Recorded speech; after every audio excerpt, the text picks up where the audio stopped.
Hello বন্ধুরা, সবাই কেমন আছো?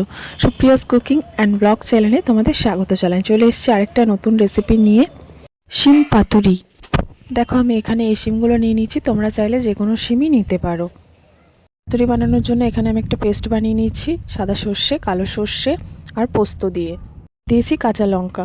এবার কড়াই চাপিয়ে দিয়ে কড়াইয়ে তেল গরম হয়ে এলে দিয়ে দেবো শিমগুলো একটু উল্টে পাল্টে নিয়ে দিয়ে দেবো পরিমাণ মতো নুন, হলুদ। এরপর ভালোভাবে শিমগুলোকে ভেজে নিচ্ছি। শিমগুলো দেখো ভালোভাবে ভাজা হয়ে গেছে, এবার তুলে নেব। তুলে নিয়ে আবার ওই কড়াই গরম হয়ে গেলে দিয়ে দেবো সর্ষের তেল। ফোড়নে দিয়ে দেবো কালো জিরে, একটা শুকনো লঙ্কা আর তেজপাতা। ফোড়নটা ভালো করে ভাজা ভাজা হয়ে আসলে দিয়ে দেবো ওর মধ্যে পেঁয়াজ কুচি।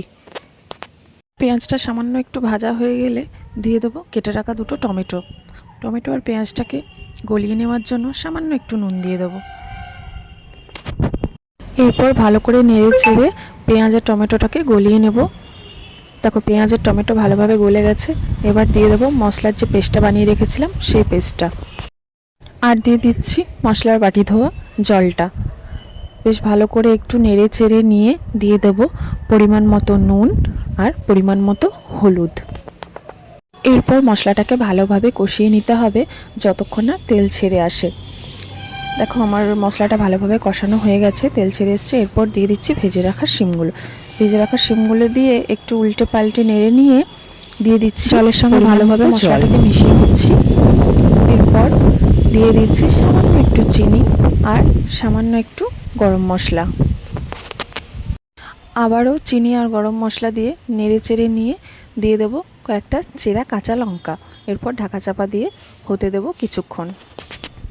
জলটাও শুকিয়ে গেছে, শিমগুলো খুব ভালোভাবে সেদ্ধ হয়ে গেছে। এরপর নামানোর আগে দিয়ে দিচ্ছি ধনেপাতাগুলো ভালোভাবে মিশিয়ে নিচ্ছি। এরপর নামিয়ে নেব। তৈরি হয়ে গেল আমাদের শিম পাতুরি। এটা গরম ভাতের সঙ্গে দুর্দান্ত লাগে খেতে। তোমরা অবশ্যই একবার ট্রাই করে দেখো।